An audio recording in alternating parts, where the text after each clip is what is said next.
Welcome to Voyage Daily Tech, the most important news personalized for you every day, supported by Voyage.com.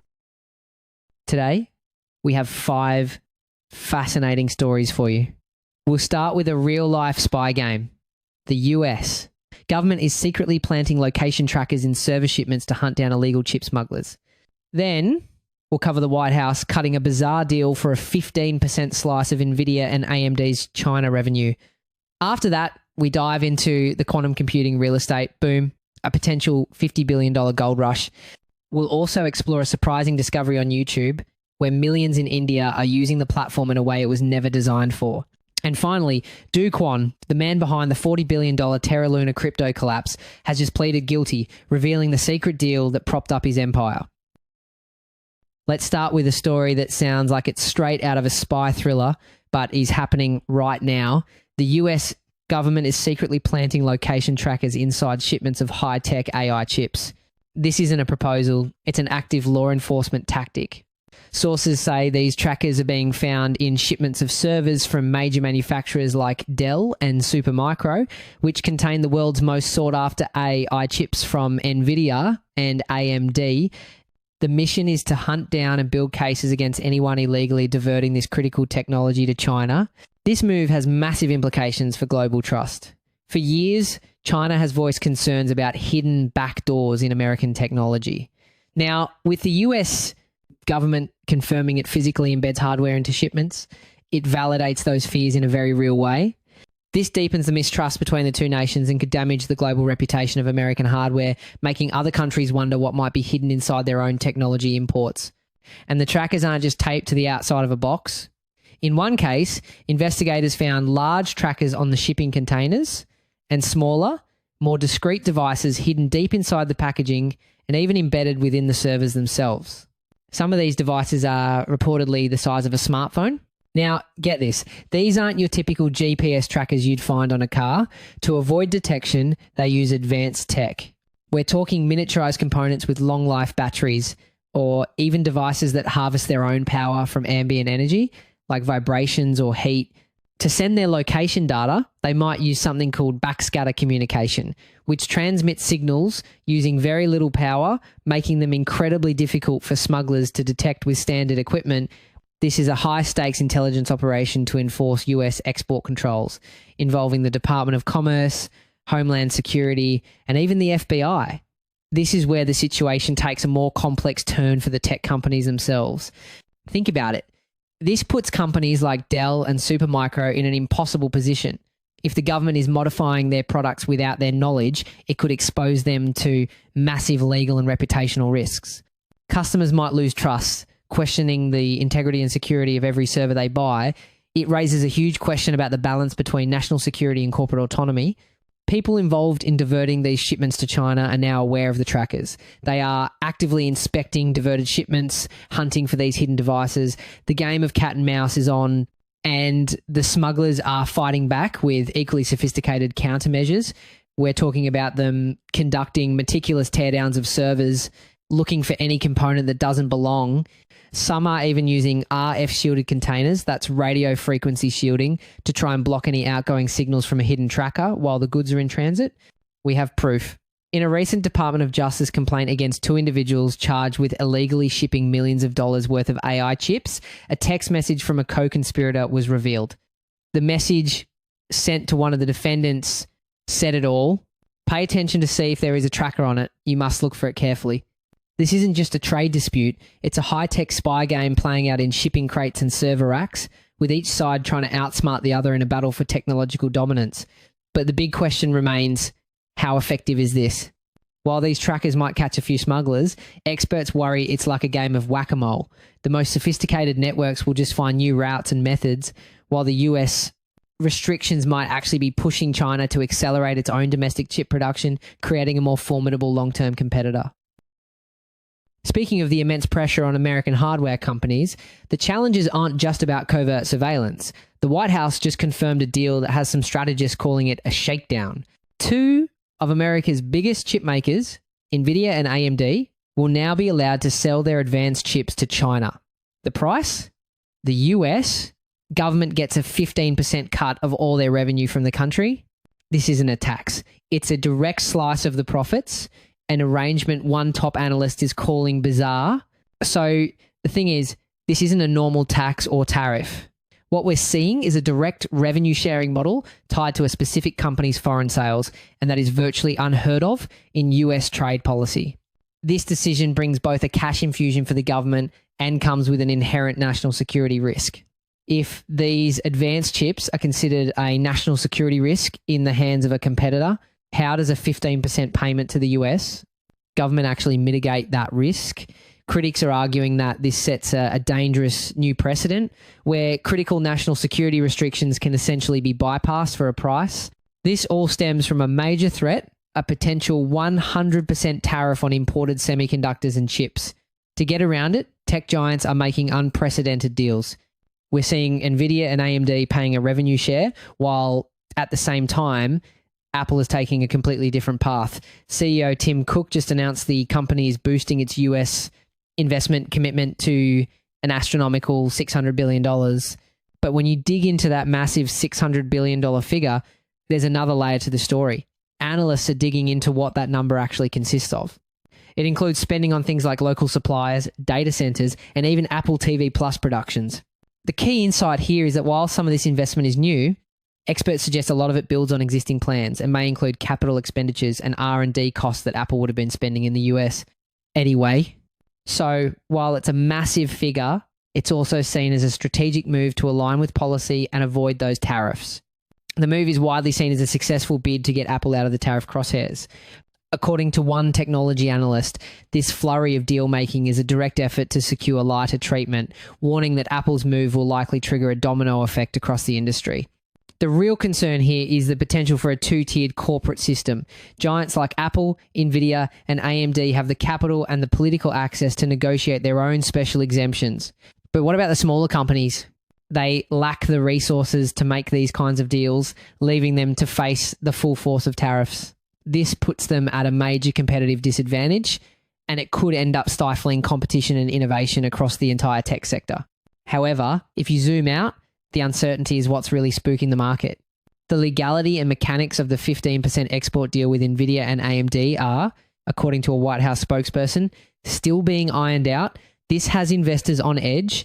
As one founder of an investment management firm put it, the stability of policy is the real concern. This all begs the question that's now echoing through the market. Does this set a new precedent? And as one investor asked, does every president now get to play kingmaker with these deals? From one set of massive corporate deals to a potential new gold rush, a single tech breakthrough expected around 2030 could trigger $50 billion in new investments, creating a boom similar to what ChatGPT did for A. This isn't happening in software. It's happening in real estate, and it's all being driven by the race for quantum computing. For years, quantum computers were confined to government labs, but now they're going commercial, and analysts are forecasting a tidal wave of cash. The industry, which brought in less than $1 billion in revenue last year, is projected to generate $100 billion in revenue by 2035. The situation presents a fascinating duality for investors jumping in this early. We don't even know which type of quantum computer will win out.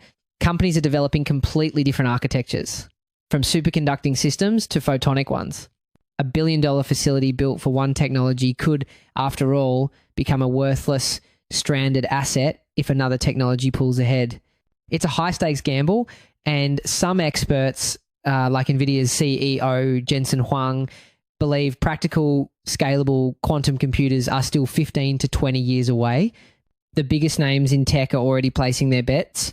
Microsoft CEO Satya Nadella recently called quantum the next big accelerator in the cloud.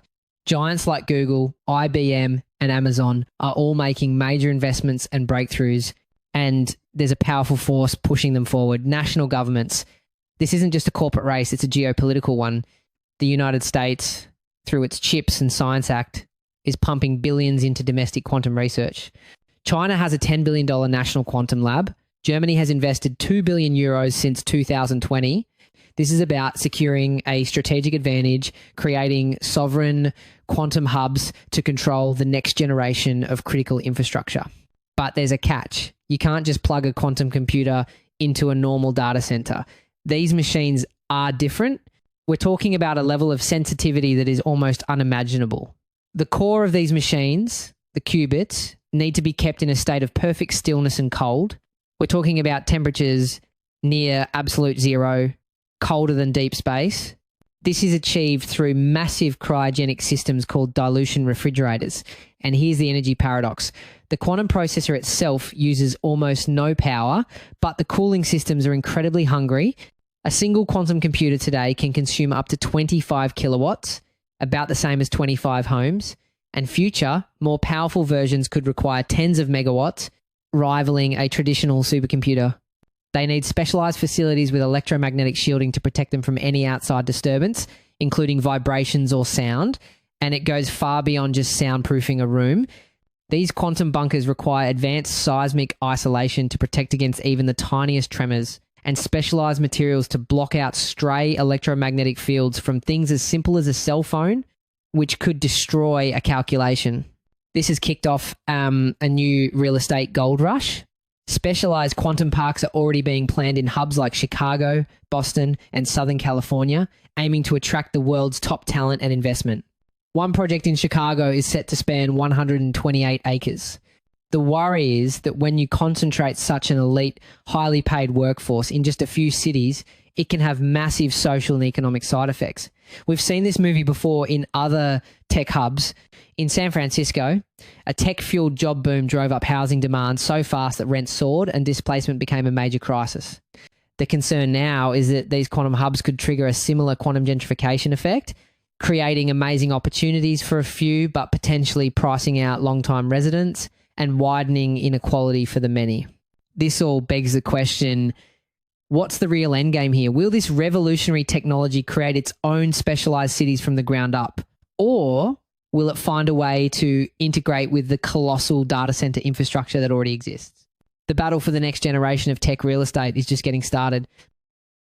We were just talking about building entirely new specialized cities for technology, but sometimes the most profound shifts happen within the digital infrastructure we already have, just in ways nobody predicted. The average English language video on YouTube is nearly 2 minutes long. The average Hindi language video, just 29 seconds. This isn't just a random quirk. It's a clue that reveals the internet you think you know is a complete illusion. Researchers at the University of Massachusetts Amherst have uncovered a bombshell. We're not all using the same internet. Language creates entirely separate digital worlds, and Hindi YouTube is the most radical example. A team of researchers got around this by studying what some call digital dark matter, the vast hidden majority of online content that is rarely seen or studied. This method revealed a completely different online reality. The story starts with a major geopolitical conflict. In 2020, India banned TikTok amid border clashes with China, cutting off hundreds of millions of users overnight. YouTube rushed in to fill the void, making India the first market for its TikTok clone, YouTube Shorts. This wasn't just about a popular app disappearing. It set a major precedent for what experts call digital decoupling, where technology is used as a geopolitical tool. While global giants like YouTube and Instagram benefited, many of the 200 million former TikTok users, especially creators, struggled. They lost their audiences and income streams and found it incredibly difficult to replicate their success on new platforms with different algorithms. This highlights the human cost when nations decide to wall off parts of the internet. The result was an explosion. More than one half of all Hindi YouTube videos in existence were uploaded in 2023 alone. But that's not the whole picture. On the surface, it looks like a typical creator economy with a staggering level of inequality. Just 0.1% of Hindi videos command 79% of all the views. And here's where it gets interesting. The videos with almost no views, the ones in the long tail, are far more likely to get likes and comments. This suggests something profound. For millions in India, YouTube isn't about going viral. It's being used as a private video messaging service to talk to friends and family. Believe it or not, this behavior completely breaks the platform's intended design. YouTube's recommendation engine is built to find and promote the next viral hit, using signals like view count and watch time, but it likely misinterprets this intimate behavior. A video with low views but high engagement from a few people looks like a failure to the algorithm, when in reality, it's a success for the user. This means the platform might be accidentally suppressing or even miscategorizing these deeply personal communications. And this isn't an isolated case. In the mid-2000s, Russian LiveJournal was a hotbed for political opposition, while for English speakers, it was for Harry Potter fan theories. Different languages and cultures don't just use platforms differently, they create entirely separate universes with their own rules and purposes. Perhaps the most surprising finding, especially for English speakers, relates to political content. For all the attention it gets, research shows that of the major languages studied, English has the smallest proportion of videos in the news and politics category. Our view is skewed by what's popular, loud, and algorithmically amplified, not what's actually representative of how most people use the platform. The takeaway from all this data is clear. We are building businesses, journalism, and even regulations on a dangerously limited view of the digital world. It begs the question, if we're this wrong about the world's biggest video platform, what else don't we know? That idea that we're building our world on a dangerously limited view of digital reality brings us to our final story. It's a case where misplaced trust led to a $40 billion catastrophe. The man at the center of it all, Kwon, the former tech executive behind the collapsed Terra USD and Luna cryptocurrencies, has pleaded guilty to 2 criminal counts of fraud. His company, Terraform Labs, was behind a 2022 collapse that cost investors more than $40 billion and triggered a wider crisis in the crypto market. The collapse of Terra wasn't just another bad investment, it triggered a seismic shockwave across the industry. It shook confidence across the entire digital asset space, leading to increased scrutiny and calls for much stricter regulation of so-called stablecoins, which are supposed to be the safe bedrock of the crypto world. US prosecutors say Kwon orchestrated a multi-billion-dollar fraud. The bombshell detail is how he did it. Kwon publicly claimed a sophisticated computer algorithm was responsible for keeping his so-called stablecoin, Terra USD, valued at exactly $1. To understand the fraud, you first have to understand the official story of how it was supposed to work. The system relied on a delicate balancing act between 2 tokens, the stablecoin, Terra USD, and a sister token called Luna. The idea was that traders could always swap $1 worth of Luna for 1 Terra USD token and vice versa. This burn and mint mechanism was supposed to automatically keep the price stable through arbitrage, but the entire system was built on confidence with no real-world assets like actual dollars or gold backing it up. This made it incredibly fragile, and when the market got shaky, it entered what's known as a death spiral, where both tokens collapsed in value, wiping out nearly $45 billion in a single week. But we now know the truth. Court documents and SEC filings have identified the secret partner as Jump Trading, a major Chicago-based trading firm. Here's the secret deal that was actually keeping things afloat. Kwon made a deal with Jump to buy up huge amounts of Terra USD to prop up the price. In return, Jump Trading was given Luna tokens at a massive discount, allowing them to make over $1 billion in profit from the arrangement. So while investors were told an elegant algorithm was keeping them safe, it was actually a secret, undisclosed bailout that made a partner firm rich. After fleeing South Korea, being arrested in Montenegro, and extradited to the US, Kwon finally confessed in court. Interestingly enough, the US Justice Department's aggressive legal strategy is what landed him in an American court instead of his home country of South Korea. Montenegro ultimately decided their extradition request was stronger, setting a huge precedent that US authorities are willing to police the borderless world of crypto no matter where the founders are from. He stated, "I made false and misleading statements. What I did was wrong and I want to apologize for my conduct." This is a stunning reversal from the arrogance he was known for, and it really shines a light on the fake it till you make it culture in some tech circles, where founders project unwavering certainty right up until the moment the whole thing collapses. Kwon originally faced 9 counts and a potential prison sentence of up to 135 years. As part of his plea deal, prosecutors have now agreed to seek a sentence of no more than 12 years. He must also forfeit up to $19.3 million and pay restitution. But for the thousands of victims, that word restitution is heartbreakingly complex. Actually, recovering the money is a logistical nightmare. While a claims portal has been set up, the company has only estimated a total reimbursement pool of a few $100 million. When you place that alongside the $40 billion that was lost, the contradiction becomes clear. Investors will be lucky to get back even a few cents for every dollar they lost. What really brought this to a head was his confession, but the final chapter is yet to be written by the judge, who made it clear he is not bound by that agreement. He could still hand down a sentence of up to 25 years. The man behind the $40 billion crash now awaits his fate, with his freedom hanging in the balance. That's it for today on Voyage Daily Tech. Follow, share, and stay tuned for daily updates coming your way tomorrow.